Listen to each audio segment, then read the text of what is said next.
1세대 1주택자 범위와 세제 혜택, 공제 금액 자체가 좀 올라가고 세액공제 최대 80%까지 중복해 가지고 받을 수가 있어요. 근데 제가 말씀드리는 건 종합부동산세가 23년도에 공동주택 가격을 거의 전국적으로 18%를 깎았어요. 다시 올라가고 있어요. 그러니까 언젠간 많은 분들에게 부담으로 와닿을 것 같은데, 그리고 법인은 기본 공제 자체가 없습니다. 종합부동산세를 내기가 너무 힘들어져요. 법인은 엄두도 내지 마셔라라고 말씀드리고,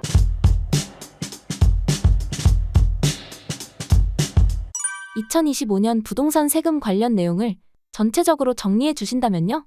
우선은 이제 2025년 대비해서 주택 관련해서 취득, 그다음에 보유, 그다음에 처분 단계에서 각각 나오는 세금들 정말 많습니다. 정말 많은데 이것들에 대해서 사실 기초 강의로 제가 많이 이제 유료 강의나 이제 다양한 현장에서 말씀드리는 거를 똑같이 2025년 이제 부동산 절세를 위하여 이제 신사임당 이제 구독자 여러분들 위해서 쭉쭉 말씀드려 보겠습니다. 취득세입니다. 그래서 취득세는 사실은 이제 부동산 취득하면 결국 취득세 내야 된다. 그래서 유상승계는 말 그대로 잔금일에 내시는 거고, 사실 잔금 치르고 나서 60일 이내에 내도 되는데 그런 이제 미친 사람은 없으실 거예요. 왜냐?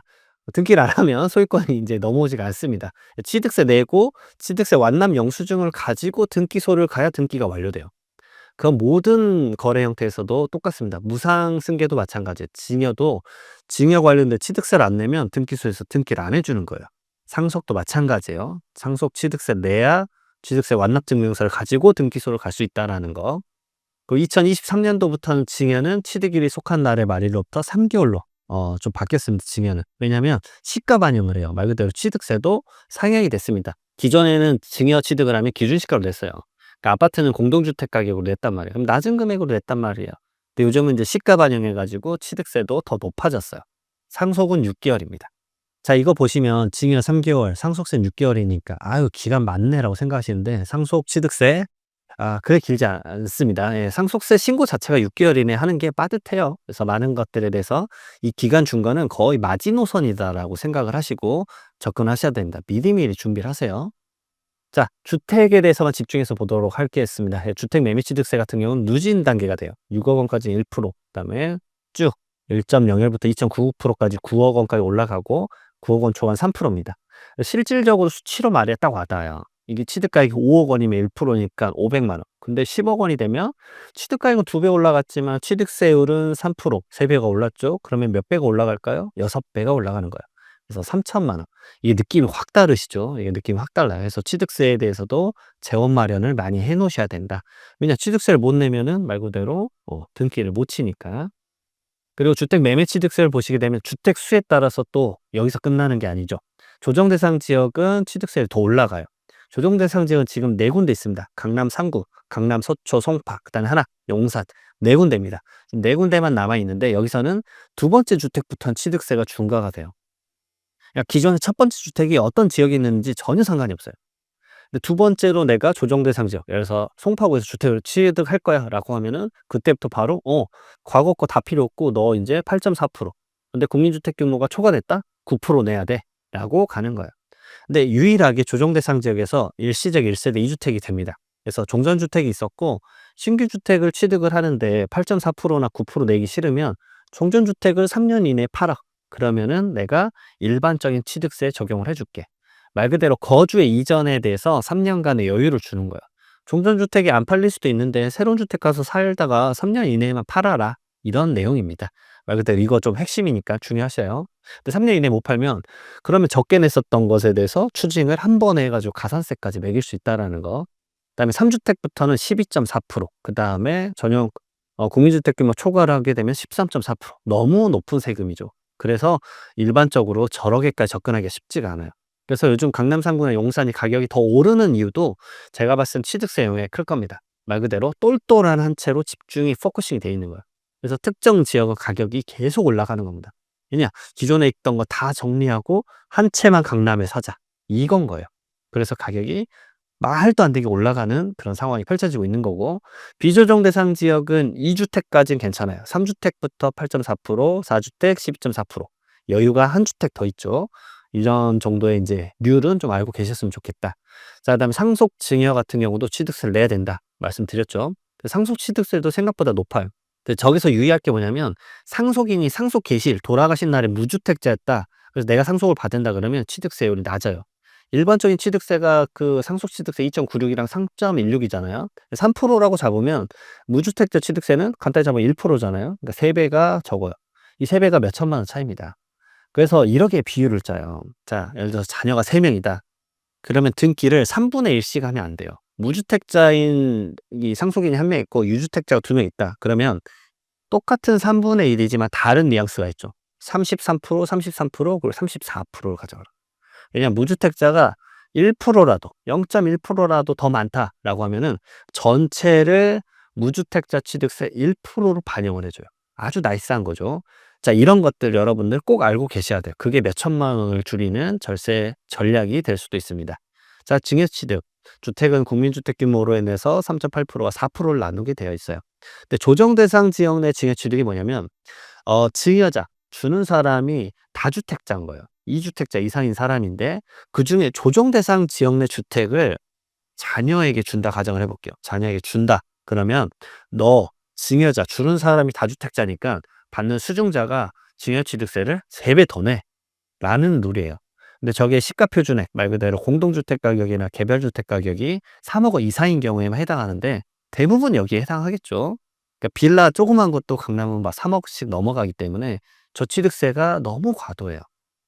사실 부담이 돼서 저거 개편되기 전에 사실 취득 증여를 엄청나게 했었습니다. 말 그대로 세금은 준비를 해야 되는데 저런 개편이 일어난다? 그전에 엄청나게 인제 저취득세를 피하기 위해서 하는 거예요. 저것 때문에 몇 억 차이가 나거든요.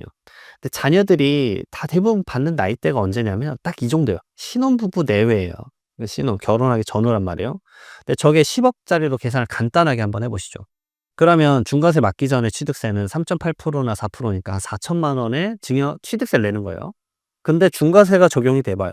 그러면 증여취득세를 얼마? 1억 2천, 1억 3천을 내야 돼요. 이제 신혼부부 정도 된다 그러면 그 자녀가 수입이 그렇게 높지는 않을 것 같아요. 제가 봤을 때는 뭐 5천만 원 세전 뭐 이 정도라고 해도 높은 편일 수도 있잖아요. 근데 그분이 1억 2천, 1억 3천을 낸다? 그러면 연봉 가지고 얘기하면 안 되죠. 왜냐면 쓸 거 다 쓰고 뭐 빠질 거 빠지고 4대 보험 빠지고 원천징수 빠지고 하면 얼마 남지도 않아요. 그 몇 년치 부분이에요. 그러니까 엄두가 안 나는 거야. 제가 이렇게 말씀드려요. 저거 딱 말씀드리면서 이제 상담 요청이 엄청 많이 오시는데 제가 말씀드려요. "취득세 1억 원 있으세요?" 그러니까 "없어요." 하지 마세요. 어차피 그 돈 없으면 못 한다. 이제 그런 것들에 대한 이 자산에 대한 포트폴리오를 짤 때 얼추 그런 것에 대한 아웃라인이 있어야 된다. 말씀을 꼭 드립니다. 취득세를 이래 개정하겠다고 했습니다. 근데 거의 지금 몇 년째 22년도에 나왔어요. 아직도 날짜 기억납니다. 22년 12월 21일 23, 24, 25 예, 벌써 2년, 3년 넘어가고 있죠. 개편이 안 될 것 같아요. 지금 같은 국정 시정에서는 제가 봤을 때 안 될 것 같습니다. 그러나 '이렇게 개편이 추후에 될 수도 있겠구나.'라는 걸 알아두시는 건 중요합니다. 그래서 보시게 되면은 매매 취득세도 완화시킨다고 해서 조정 대상자 2주택까지는 일반 취득세 1%에서 3%, 그다음에 주택수 늘어나면 절반씩만 내라. 증여 취득세도 3주택부터 증여 취득세를 강하게 매길 건데 절반만 내라 6%. 이게 개정이 될 수도 있다라는 거를 알아만 두십시오. 근데 아직까지는 개편이 될 것 같지는 않다라는 생각이 좀 듭니다. 자, 그다음 보유세 넘어가 보도록 할게요.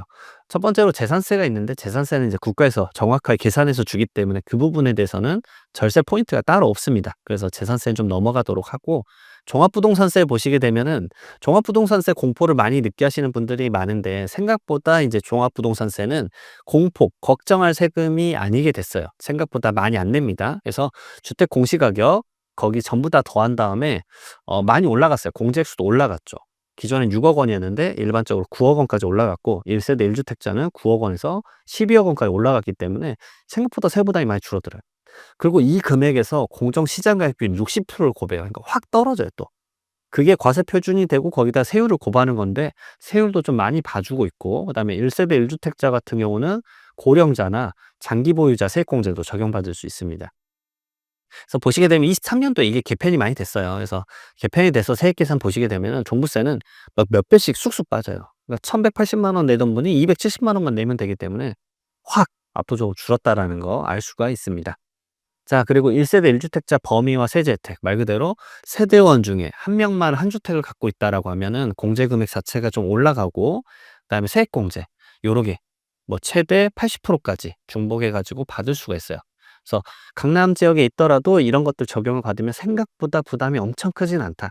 근데 제가 말씀드리는 건 종합부동산세가 이게 23년도에 공동주택 가격을 거의 전국적으로 18%를 깎았어요. 2020년도 가격을 회귀를 했는데 다시 올라가고 있어요.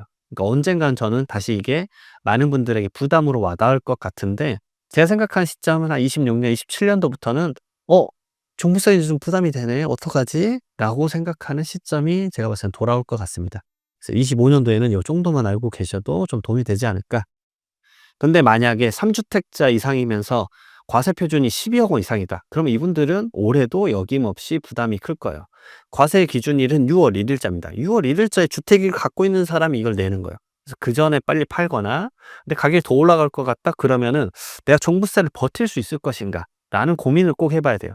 왜냐하면 세율이 높아져요. 상당히 높아지기 때문에 세율에 대한 부담 좀 인지를 하셔야 됩니다.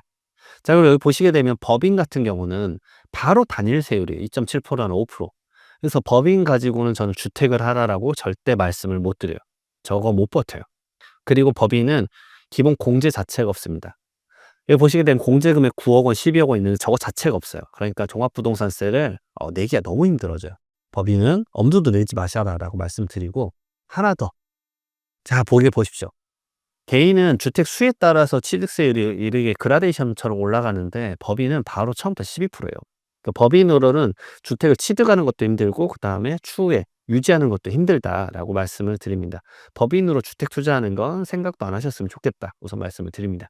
주택을 내가 거주할 수도 있지만 임대를 줄 수도 있죠. 임대를 줄 때 개인이면 종합소득세 내셔야 돼요. 그리고 법인이면 법인세 내는데, 아까 말씀드렸지만 법인은 이제 주택 투자는 제가 권하지 않고 있다. 비주거는 좀 권하고 있어요, 제가 말씀드리고. 종합소득세는 6에서 45%인데 이런 분들이 제일 많을 거예요. 직장 다니시면서 내가 이제 직장생활 급여 소득이 있고 거기다가 '주택도 임대해야지.' 하고 임대 하나 주고 있고, 이렇게 두 개가 합쳐질 거예요. 근데 이 내가 이 직장에서 벌어들이는 소득은 연말정산으로 끝나요. 이 연말정산은 원천징수 의무자, 결국 사장님이 해 주는 거죠. 사업주가 다 해 줘요. 그래서 끝. 근데 이 말 그대로 다른 주택 임대 사업이 생긴다? 이거는 내가 해야 돼요. 그래서 간단한 신고를 본인이 직접 하시려면 본인이 국세청 홈택스 시스템에 좀 익숙해지시는 게 좋아요. 어떻게 하면 되는지 설명하는지 인터넷에 많이 나와 있어요. 그래서 거기서 직접 신고를 하셔도 되고, 어려우면 근처에 계시는 세무사님 사무실에 가셔서 맡기세요. 저한테 맡기란 말이 아니라 제발, 왜냐면 이게 실수를 많이 해서 가산세를 많이 맞아요. 제가 그게 너무 많이 받기 때문에. 왜냐, 연말정산에만 쓸 수 있는 공제가 있고요. 근로소득자 이외에 사업소득자만 쓸 수 있는 공제가 있는데, 이걸 세금을 처음 접하신 분은 '아 이거 어차피 다 같은 소득이니까 다 써도 되는 거 아니야?' 라고 해서 중복 처리를 하거나 잘못 처리하는 경우가 많아요. 그리고 국세청 홈택스 쉬워졌다고는 하지만 들어가 보십시오 인제. 바로 우선 인제 이 현기증부터 아실 거예요. 이제 '뭐야 이거 어디야 인터페이스가 뭐야.' 우선 세법 용어가 익숙지도 않기 때문에 어렵습니다. 솔직히 말하면 저도 어려워요. 들어가면 저도 버벅거리기 때문에 이게 쉽지가 않아요. 그렇기 때문에 웬만하면 주변에 인제 가까우신 분들한테 맡기셔 가지고 정확하게 인제 요 물어볼 수 있는 세법 지식을 이 영상에서 기르는 거예요, 말 그대로. 그런 관점으로 접근하셔야 돼요. 저는 질문을 잘하는 게 이 자산 관리하시는 분들에게 필요하다. 세법 지식은 거기까지 쌓는 거고, 내가 그 신고까지 다 하고 대응도 내가 하겠다. 그러다가 인제 뭐 강 건너신 분들 너무 많이 봤기 때문에 제발 이것만 해서 밥벌이 하시는 분들에게 차라리 맡기시는 게 좀 낫다. 근데 맡길 때 정확하게 잘 맡기시기 위해서 배우는 거예요. 말 그대로 인제 그러기 위해서 주택 관련된 세금 신고가 대표적으로 두 가지가 있다라고 말씀드리는데, 첫 번째로 면세사업장 현황 신고가 2월 10 일까지 있습니다. 그래서 말 그대로 간단해요. "내 보증금 얼마 받았고 월세 얼마 받았어." 신고하는 거예요. 저는 이래 말씀드려요. 이거는 가산세가 안 생겨요. 그리고 아주 쉬운 세금이에요. 그러니까 "이 정도는 제발 직접 해라."라고 말씀드려요. 제가 무조건 세무사님 옹호하는 게 아니잖아요. 이 정도는 직접 하세요. 왜냐하면 1년 동안에 '아 그동안에 임대료 얼마였지? 보증금 얼마로 관리했지?' 엑셀 파일 하나 켜 가지고 그 정도 관리는 해야죠. 그 정도 안 하면서 인제 자산 관리한다고 하시면 안 돼요. 자, 그리고 하나 더 알아둘 게 '아 요즘 시세는 얼만가?'라고 하면서 한번 클릭이라도 해 보시는 시간을 가지는 거예요. 그리고 인제 두 번째 종합소득세는 아까 말씀드렸지만 이런 게 합산이 되면은 계산이 어려워져요. 그래서 그런 거는 좀 어려우면 주변에 맡기시라고 말씀드리는 겁니다. 이 주택 임대 소득 같은 경우도 총수익 금액, 말 그대로 사업소득 금액, 사업소득인데 이 2천만 원을 초과하면은 다른 종합소득, 말 그대로 근로소득하고 무조건 합산해서 계산해야 돼요. 2천만 원 이하면 얘만 따로 계산하는 방법이 있어요. 주택 임대 소득만 분리과세라는 게 있습니다. 15.4% 내고 끝나요. 물론 그냥 바로 15.4% 내는 게 아니에요. 예를 들어서 주택 임대 소득이 뭐 1,200만 원이었다. 월 100만 원씩 해서. 그러면 1,200만 원은 15.4%가 절대 아니에요. 이게 분리과세 할 때도 기본적으로 경비 인정해 주는 게 있어요. 뭐 200만 원, 400만 원 탁탁 깎아 줘요. 많이 깎아 주고 거기서 15.4% 내실래요? 아니면 다른 소득이랑 합쳐서 계산하실래요? 이걸 하는 이유는 뭐냐면 다른 종합소득세는 세율 구간이 6, 15, 24 이렇게 올라가기 때문에 당신이 갖고 있는 다른 소득이 6%면 이거 합치면 오히려 이게 더 낮아요. 근데 이런 것들을 여러분들이 머리 쪼개지게 계산하고 있다? 근데 100% 틀려요. 왜 그러냐? 틀려요. 정말 다 틀리실 거예요. 왜냐? 이게 세무사 2차 시험이 문제로 나와요. 근데 2차 시험 때도 이거가 시간 내에 푸는 게 상당히 어렵습니다. 시간 많이 줘도 어려워요. 근데 인제 세무사님들은 유료 프로그램을 쓰기 때문에 그냥 또각또각하면 다 나와요. 그러니까 그분한테 맡기고 그냥 수임료 주세요. 가산세 맞는 것보단 그게 더 절세일 수 있다 말씀을 드립니다. 자, 그다음에 양도세 넘어가겠습니다. 주택으로 이제 차익이 많이 생겼다. 그럼 파셔야죠. 파실 때 주의점을 말씀드리는 거예요. 양도소득세가 중요한 이유는 앞에 말씀드렸던 취득세와 보유할 때 내는 임대소득보다는 더 큰 세금일 거예요. 대부분 응축돼 있던 세금, 막 10년간 응축돼 있던 양도차익 10억 원. 그럼 세금이 얼마나 크겠어요? 기본적으로 그 정도면 한 35% 내니까 3억 5천 이 나올 거란 말이에요. 근데 만약에 비과세다 그러면 세금이 갑자기 한 400만 원으로 100배 이하로 줄어들 수도 있어요. 말 그대로 가장 좋은 혜택인 비과세 혜택을 꼭 챙기셔야 된다. 정말 중요해요. 그 매우 복잡하고 자주 변합니다. 자주 변하기 때문에 이런 것들, 계정 어떻게 바뀌는지 이런 것들 꾸준히 보셨으면 좋겠어요. 제가 신사임당과 연이 된다면 매년 계정세법 때마다 나와서 이 말씀을 한번 올리도록 하겠습니다. 그래서 올해도 바뀐 계정이 아주 많은데 지금 오늘 시간은 그게 안 되니까 다음에 말씀 올리고, 자, 그다음에 세후 수익률이 진짜 수익률이야. 말 그대로 세금 다 떼고 나서 얼마 벌어가느냐예요. 왜냐면 중과세면은 양도차익 10억 원이면 세금이 8억이에요. 그럼 2억 남아요. 근데 이게 비과세면 세금이 100만 원, 200만 원 내고 끝날 수도 있다는 거죠. 말 그대로 세후 수익률이 진짜 수익률이에요. 하나 더 말씀드리면, 그래서 자산가분들은 이 매매계약서 쓰고 나서 저희 찾아오지 않습니다. 매매계약서 쓰기 전에 세금적으로 어떻게 세금을 줄일지를 연구하고 나서 저에게 물어보고 써요. "이 세무사, 나 이번에 그 기존에 있던 건물 동교동에 있던 거 이번에 80억에 팔기로 했어. 계약서 한 다다음 주에 쓸 것 같은데 세금 플래닝 좀 짜 줘." 그럼 제가 쫙 짜 드리고 어떻게 하면 세금이 줄어들지를 계약서에 투영해서 해요. 예, 많은 분들이 계약서 다 쓰고 잔금 치르고 절 찾아오세요. 그러면 말씀드려요. 세금을 줄일 수 있는 거는 한정이 있다. 왜냐? 판이 다 끝나버리지 않으면. 이거는 판이 다 끝났다고 봐요. 그러니까 속된 표현을 이렇게 말씀드려요. "죽은 사람 어떻게 살려내냐. 다 죽었다." 근데 계약서 쓰고 찾아오시면 어쩌면 약간 헐떡거리고 있는데 어떻게 해볼 수 있을 것 같다. 근데 무슨 문제가 있냐면 매수자를 설득해서 계약서를 바꿔야 될 수도 있단 말이에요. 그럴 때 아쉬운 소리를 해야 돼요. 그러면은 매매가액에 대해 영향을 미쳐요. "아니 내가 1억 해 주면 세금 줄어드는 거 아니냐. 나 1억 더 깎아 줘." 그러면 진짜 이런 경우 허다합니다, 여러분들. 계약서를 허투루 쓰시면 안 되고, 계약서 쓸 때 여러분들이 주로 매몰되는 건 뭐냐면 엄청 매몰돼 있어요. 가액에. 비싸게 팔아야 돼. 5천만 원이라도 더. 근데 세후적으로 2억, 3억 번다? 그 5천만 원 줘 버리죠. 그 대신 계약서를 내가 원하는 대로 방향을 써서 플래닝을 짜야 되는데 거기까지 생각하시는 분들 많진 않아요. 근데 인제 100억 원대 좀 넘어가시는 자산가분들은 그걸 많이 좀 짜시는 것 같아요. 제가 주로 만나시는 분들이 이제 그쪽이라서. 자, 양도소득세는 양도까지 내가 판 금액, 그다음 취득한 금액, 필요경비 빼고 장기보유 특별공제 빼고 기본공제 빼고 이렇게 나와 있지만, 제가 강의 때 이렇게 말씀드리겠지만 아까 말씀드렸죠. 계약서 쓰기 전부터 이것들에 대해서 판을 어떻게 짜는지가 세금을 줄어드는데 엄청나게 달라요. 자, 이런 경우도 있었어요. 특약 한 줄 쓰는데 세금이 7억 줄어들어요. 엄청 많습니다, 진짜. 그러니까 "허투루 생각하지 마셔라."라고 말씀을 좀 드리고 싶어요. 생각보다 많은 게 있다라는 거. 자, 그리고 이거 보시자마자 이제 무슨 생각 드세요? "아, 내가 공인중개사 사무실 갈 때마다 유리창 아래 깔려 있던 거 아니냐." 맞아요. 그거예요, 그거. 근데 그게 중요한 게 아니라 여러분들, 지금 여러분이 갖고 있는 집에 대한, 예전에 한 10년 전에 샀어요. 중개사 영수증, 중개사 비용 영수증 어디 있으세요? 어 이러시면 끝난 거예요. 왜냐? 분실을 많이 하세요. 이사 갈 때마다 분실하세요. 이것도 사람마다 달라요. 어떤 분은 "아이 당연히 그런 거 챙겨야 되는 거 아니야? 중요한 거니까." 잘 챙기시는 분 있어요. 근데 "아니 10년 지났는데 누가 그거 아직까지 갖고 있냐?"라고 하시는 분도 있어요. 그러면 이제 저는 황당하죠. 왜냐면 어떤 분은 당연한 거고, 왜냐면 저는 1960년도 계약서도 엄청 많이 받아 봤어요. 그때는 갱지에 A5 정도 사이즈에 아주 작아요. 거의 한문으로 써져 있어요. 한문을 해석을 해야 돼요. 제가 한문학과 나왔습니다. 잘 해석합니다, 저는. 예. 그러게 인제 중요한 거 문서가 있어요. 자, 그러게 중요한 문서들은 잘 보관하셔야 돼요. 근데 제가 말씀드려요. 스캔 복사를 하셔도 제일 좋아요. 스캔 복사해서 내 거에 이메일에 보내놓으면 돼요. 클라우드 시스템 요즘 그런 거 잘 돼 있어요. USB 많잖아요. 제발 이런 중요한 집문서 정도는 사본을 좀 갖고 계셔라. 왜냐? 양도소득세 신고할 때는 이 원본 필요 없어요. 사본만 있으면 돼요. 그리고 제가 하나 더 말씀드려요. 어떤 계약을 맺을 때는 바로 휴대폰으로 찍어버리세요. 한 페이지씩 한 페이지씩 휴대폰으로 찍어버리는 거야. 그리고 그냥 내 거 메시지에 보내놓고 다음에 파일 저장해 놓으면 되잖아요. 너무 심플해요. 내가 집에 스캔이 없어요. 요즘 그런 고민할 필요도 없어요. 이걸로 찍으면 다 돼요. 아시죠? 그래서 휴대폰으로 꼭 기록을 남겨 놓으시라라고 말씀드려요.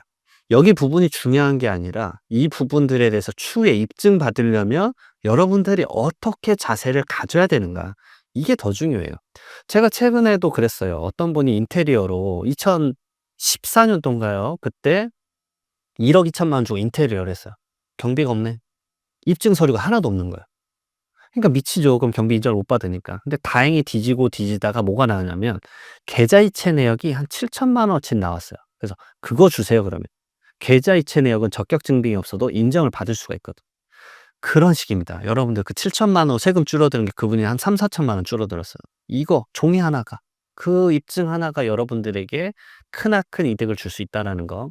자, 양도소득세 인정 쪽은 말 그대로 내가 집을 팔 때 인정받는 거고 양도소득세 불인정은 내가 주택을 팔 때 인정받지 못하는 거지 주택을 임대할 때는 경비로는 또 인정이 되는 부분이 대다수예요. 도배, 장판, 보일러 수리 저런 것들. 그러니까 양도소득세에 안 쓰인다고 제 비용들 버려도 돼. 이 개념이 아니라는 거야. 이를 구분을 해서 알아야 돼요. 전 주택 임대할 때 알아두실 수 있는 경비들이다 말씀드립니다. 자, 그다음에 부동산은 절대 주식같이 할 수 없어요. 오늘 샀다가 단타로 내일 팔자 할 수 있겠죠. 근데 세금을 많이 내야 돼요. 특히나 주택 부분은 너무 셉니다. 1년 미만은 70%예요. 지방소득세 포함하면 77%입니다. 1억 벌면 7,700이에요. 너무 세요. 그리고 1년 이상이면 분양권은 1년 이상, 2년 이상, 3년 이상 돼도 무조건 66%예요. 분양권에 대한 전매 제한을 엄청나게 엄격하게 지금 제재하고 있어요. 근데 주택하고 입주권은 2년 이상 지나면 그래도 기본 세율로 넘어갑니다. 1년에서 2년 사이는 60%지만 2년 넘어가면 기본 세율. 기본 세율이 뭐냐? 6%부터 올라가는 거예요. 6, 15, 24. 확 줄어들어요. 거의 10배 이상 줄어든다는 걸 알 수가 있겠죠. 그래서 분양권은 전매 제한을 하는 것에 대한 권리가 저렇게 많이 막아두기 때문에 분양권에 대해서 사고 파는 때 세금을 좀 감수해야 된다. 그래서 최근에 이제 손피 거래에 대해서도 막겠다라고 해서 제도도 좀 바뀐 게 있어요. 그런 것도 알아두시고 개정하겠다고 했는데 사실 개정 안 한 지가 지금 2년이 넘어갑니다. 제가 봤을 때 개정이 안 될 것 같아요. 그러니까 2년은 무조건 보유해야 된다. 그러니까 어떤 부동산을 살 때 아니면 부동산상의 권리인 분양권이나 입주권을 살 때 내가 예산 편성을 좀 잘해야 된다. 2년 있다가 내가 유동성으로 바꿀 수가 있다. 이런 것들 당연히 알고 계셔야 돼요. 자, 그다음에 1세대 1주택 비과세입니다. 가장 기본적이지만 많이들 몰라서 말씀을 드리는데 여기 보시게 되면 파란색으로 제가 강조를 줬어요. 여러분들은 그냥 한 세대 내에서 주택 하나 있고 보유기간 2년 이상의 비과세지라고만 생각할 거예요. 근데 전혀 그렇지 않아요. 첫 번째 조건은 거주자여야 돼요. 요걸 강의에서 많이 말씀 안 드리기 때문에 제가 많이 말씀드리는데 요즘은 해외 나가서 사시는 분들이 정말 많단 말이에요. 그러면 내가 국적은 한국인이니까 무조건 비과세 받지라고 생각하시는데 전혀 그렇지 않아요. 세금은 국적을 따지지 않습니다. 세금은 국적을 따지는 게 아니라 거주자냐 비거주자냐만을 따져요. 제 고객 중에는 일본인도 있고 미국인분도 있고 정말 많아요. 영주권자, 시민권자 막 얘기하시는데 영주권자, 시민권자는 저한테는 단 하나도 필요가 없어요. 핵심이 뭐냐면 대한민국에서 항구적 거주하면서 돈을 버냐 안 버냐예요. 경제적 활동을 대한민국에서 하냐 안 하냐. 그러면 이 사람은 거주자인 거예요. 큰 틀에서는 약간 이 예외가 엄청 많은데 말 그대로 거주자만 비과세를 받을 수가 있어요. 비거주자다? 그럼 비과세 못 받아요. 예전에 이거를 전부 다 10년간 한국에서 경제적 활동하면서 비과세 요건 다 맞춰놨는데 내가 외국에 떠난 지 지금 4년이 넘었어요. 그리고 외국에서 이미 거기서 거주자가 됐다? 그러면 우리나라에서는 비거주자이기 때문에 지금 주택을 판다? 비과세를 못 받아요. 이런 것도 있다라는 거 여러분들 알고 계셔야 됩니다. 아주 중요해요. 근데 이런 경우 있어요. 거주자를 다 마치고 나서 비거주자가 됐는데 2년 이내에 팔면은 유예기간 내니까 또 비과세가 돼요. 그래서 그런 것 때문에 연락 주셔 가지고 "이거 어떻게 하면 좋겠냐?" 물어보시는 분들이 정말 많습니다. 정말 다양한 케이스가 있기 때문에 이런 부분들 여러분들 꼭 챙기시고요. 자, 그다음 보유 기간 2년, 2년 이상 그래서 무조건 갖고 있어라는 거예요. 2년 이내 팔면은 아까 봤던 단기 양도로 양도소득세 많이 내지만 2년 딱 지나면 비과세, 세금이 갑자기 0원이 될 수도 있는 거야. 이렇게 큰 차이가 2년이란 기간. 자, 그리고 하나 더. 취득 당시에 조정 대상 지역이었다라면 취득하고 나서 2년 이상 보유도 하면서 거주도 해야 돼요. 2년 이상 거주까지 포함되어 있다라는 거. 그래서 저도 이것도 또 써 놓으라고 말을 합니다. "내가 강동구에서 몇 년 전에 샀었다. 그때 조정 대상 지역이었는데 지금 조정 대상 지역 아니다. 그러면은 2년 이상 거주 안 해도 되지 않냐?" 아니에요. 유일하게 취득 당시 따지는 게 얘예요. 2년 이상 거주를 무조건 해야 돼요. 지금 조정 대상 지역이 아니어도요. 내가 취득한 시점이 조정 대상 지역이면 그거를 2년 이상 거주를 무조건 해야 됩니다. 아니면 상생 임대주택 요건 이런 것들을 맞춰 가지고 2년 이상 거주를 인정을 받든가. 그래서 이거 잘못해 가지고 비과세 깨지는 경우를 너무 많이 봤어요. 그래서 저는 이렇게 말씀드려요. 등기 권리증에다가 써 놓으세요, 포스트잇으로. "내가 이걸 언제 취득했는데 그 당시 취득 시점에 조정 대상 지역이었다."라는 걸 써 놔야 돼요. 왜냐면 이 주택을 지금 뭐 당장 다음 주 목요일에 팔 거예요. 아니라고요. 한 10년 있다 팔 수도 있다고요. 근데 10년 있다가 여러분들이 기억이 안 난다고. '뭐가 있었는데? 뭐였지?' 뭐 이러세요, 대부분. 그리고 문제는 그걸 담당하시는 이제 세무사님도 그걸 모를 수도 있잖아요. 2030 년에 세무사가 된 분이에요.